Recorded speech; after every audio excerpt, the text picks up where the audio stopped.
后来黄国昌被指控成立着偷窃的集团，军装特定的政治人物。平面媒体今仔日搁来压空，讲中央社的前记者谢幸运，甲国民党的立委王芳美一个姓张的助理，疑似伫外口贩卖军装偷窃的相片，然后两个人听笑对分。王芳美是发声明讲无这种代志。 2024年7月，国民党立委王芳美伫咧内政委员会和二兄林楚欣伫咧小结，陪同王芳美提告姓郭的律师和王芳美定合作。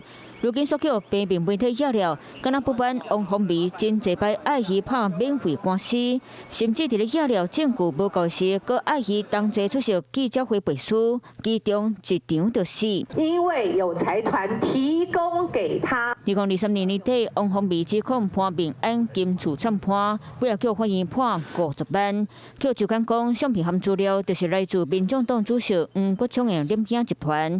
周刊嘛讲，相关省级链的源头就是前中央社记者谢幸运。 听黄国昌的指示，负责跟队和偷窃，为了透过王芳美姓张的助理卖相片予当赢面台，嘛用73比例来分销。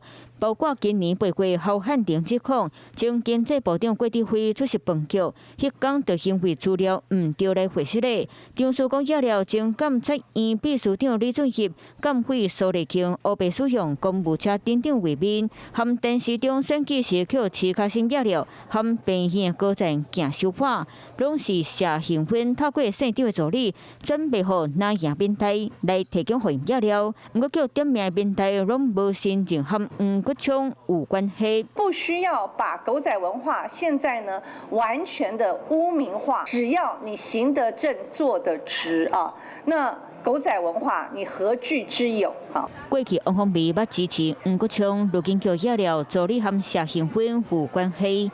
王芳美嘛声明回应，自头到尾就无熟悉，嘛无联络过谢幸运，助理嘛无参加过任何压了者协会运作，或者是和黄国昌有任何联络。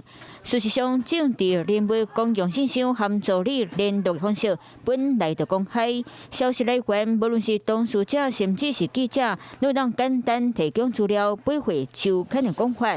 那压了内容为高压队偷袭，延伸到卖相片，代志是有影无影，都要个等待检调厘清。